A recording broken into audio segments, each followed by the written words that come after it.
भागवत कथा का रसपान करते हुए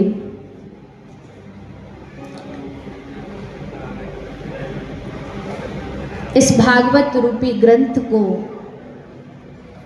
भगवत कृपा से अपने जीवन की हृदय की ग्रंथि को खोलने का प्रयास कर रहे हैं। ग्रंथ का अर्थ ही होता है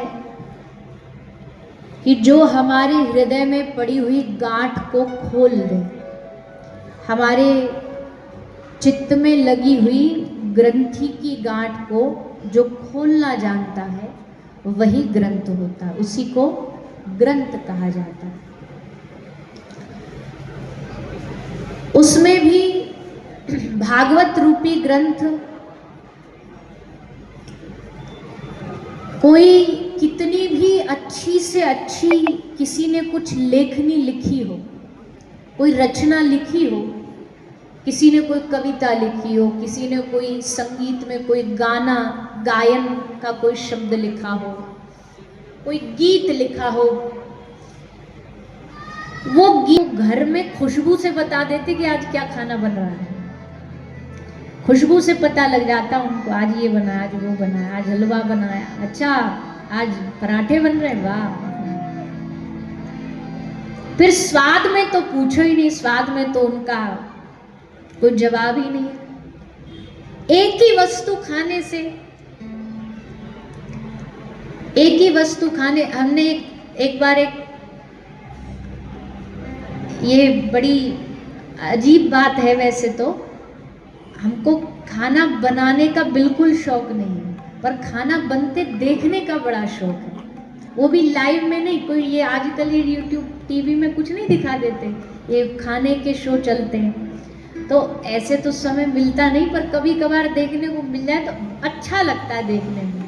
तो उसमें हमने एक बार देखा कि उसमें आँख पे ऐसे पट्टी बांध देते और पट्टी बांध करके फिर क्या करते, उनको आँख बंद करके एक ही चीज़ खिलाते हैं। एक कंपटीशन होता है, तो कंपटीशन में उनको क्या कराते हैं, बोले खा के बताओ इसमें 10 इंग्रेडिएंट कौन कौन कथा है ना।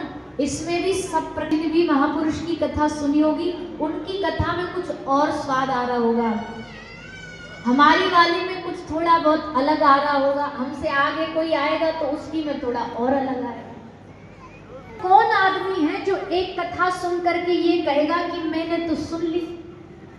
अच्छा, कई लोग कथा कराने वाले ऐसे होते हैं, उनसे कोई किसी ने कथा करवाई हो और कोई आस पड़ोसी वाला कहेगा जी चलो एक कथा आपके समाज गांव में भी हो रही है, आओ कथा सुन ले, तो वो क्या बोलते, बोले हमने तो बचवा ली, मतलब हमने तो कथा एक बार करा ली, तो इसका मतलब क्या आपकी ड्यूटी पूरी हो गई। बोले नहीं, हमने तो बचवा ली, हमने खुद के घर में कथा करवा ली, अब क्या सुनना। इसका मतलब जानते हो क्या हुआ? क्या मतलब हुआ इसका? इसका मतलब हुआ इनने कथा सुनकर के रस लिया ही नहीं, वो नीचे नहीं जाता। भगवान की कथा में ग्राफ हमेशा ऊपर बढ़ता जाए। अगर कथा सच्चे दिल से सुनोगे तो, नहीं तो ऐसे भी लोग हैं जिनको कथा पसंद नहीं आती।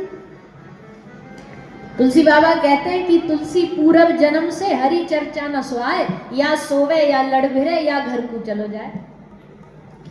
जिनको कथा नहीं सुहाती है ना, तो वो क्या करेंगे, पूर्व जन्म के पाप उन्हें कथा सुनने ही नहीं देंगे। कैसे सोवे, आधे से ज्यादा लोगों को तो कथा के मंगलाचरण में नींद आ जाती है।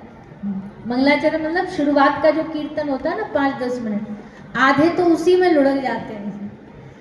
तो फिर हमें लगता है कि हमारी कथा का कोई दोष नहीं है भैया, जो मंगलाचरण में ही आंख नहीं खोल पा रहा, तो ये तो बेचारा घर से ही हारा थका आया।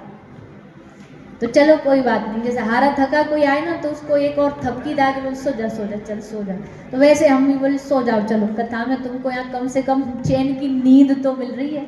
दुनिया में हर जगह नींद लोग उड़ाने वाले हैं, कम से कम कथा तुम्हें चैन की नींद तो दे रही है, विश्राम तो दे रही है। तो कै सोवे या लड़ भिरे।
तो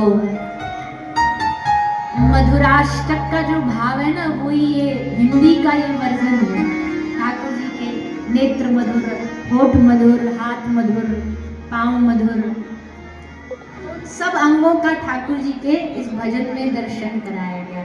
और भैया देखो, वास्तविक दर्शन यही होता है कि जब आप ठाकुर जी के एक एक अंग का दर्शन करो, जब आपका मन भगवान के लिए कुछ नया नया करने लग जाए ना, आज भगवान को कैसा श्रृंगार करें, आज ठाकुर जी को कौन सा वस्त्र पहनाएं। कई बार ऐसा होता है, जब आप ठाकुर जी को श्री जी का वस्त्र पहना देते हो, और आज बोले आज ब्रज में तो यही लीला चलती है रोज कि कभी राधा रानी को श्याम सुंदर बना दिया, कभी श्याम सुंदर को श्री किशोरी जी बना दिया। जैसे बचपन में कभी कभी माताएं नहीं करती, लड़का होता है लड़के को लड़की का फ्रॉक पहना देती है, बोले आज अपने लड्डू को छोरी बनाऊंगी, और छोरी होगी उसको पैंट शर्ट पहना देगी कि आज उनको पैंट शर्ट पहना दो। अब वो लाड़ी तो होता है, वो अपना लाड़ होता है, उसमें कोई ऐसा भी नहीं कि भाई लड़का को क्यों फ्रॉक पहना दिया। एक्सचेंज ऑफर, बहन भाई उनके कपड़े एक दूसरे को पहना देते हैं। और हमारे जीवन में तो एक बड़ी खतरनाक घटना घटी, हमने आज तक कभी किसी को बताई नहीं है, पहली बार याद आई है एकदम से। आप भी बताना नहीं किसी को, ठीक है? तो कई बार हमसे लोग पूछ लेते हैं कि ये जो हमारे यहाँ इतना सा ठोड़ी पर निशान गड़ा पड़ा ना, ये कैसे लग गई, कहाँ से लगी? तो ये लगने का कारण यही था, ये जो एक्सचेंज ऑफर चलता ना भाई बहनों में, हमारा एक बड़ा भाई है, तो अब पता नहीं मैया ने, हाँ मैया ही पहनाती है वस्त्र, तो आज कपड़े उल्टे पहना दिए, भाई को हमारे और उनके हमको। अब बचपन में तो भैया बहन भाई सब बुद्धि होते ही हैं। तो हम सो रहे थे, पिताजी बेड पे सो रहे थे, तो बेड पे सोते हुए दोनों लड़ रहे थे दोपहरी में, वो उसके सर खींच रहा, वो उसका सर खींच रहा। तो शायद एक दो बार मना किया होगा, नहीं माने तो एक दो बार फिर हल्ला मचाया, नहीं माने तो हमने भैया का कपड़ा, लड़का का कपड़ा पहन रखे, तो पिताजी ने इधर आ तुझे हम बताते हैं, तो एक थप्पड़ मारा, तो मारा तो थप्पड़ खाने की तो जान थी नहीं, सिर्फ बेड से नीचे लुढ़क गया, तो नीचे गिलास रखा था, सो कर गया। तो हम तो भुगत हो गई है इस एक्सचेंज ऑफर के, और तब से वो बढ़िया ऐसा निशान मिला है कि जिंदगी भर याद रहेगा।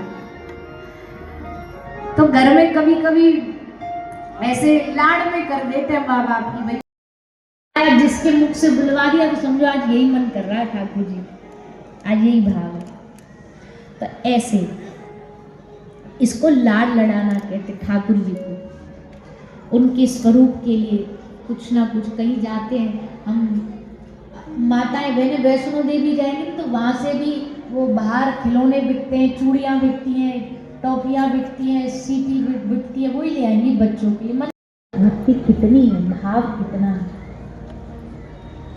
ठंडी आ रही है, ठंडी के हिसाब से ठाकुर जी की सेवा करो। ठंडी लग रही होगी तो गरम गरम मीठी लगा दो, हीटर लगा दो।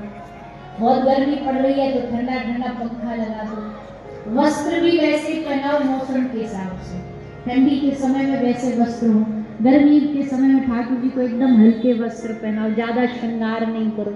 कई लोग के घर में तो हमने ऐसा देखा, ठाकुर जी इतने से और श्रृंगार उनसे 2.5 किलो एक्स्ट्रा है।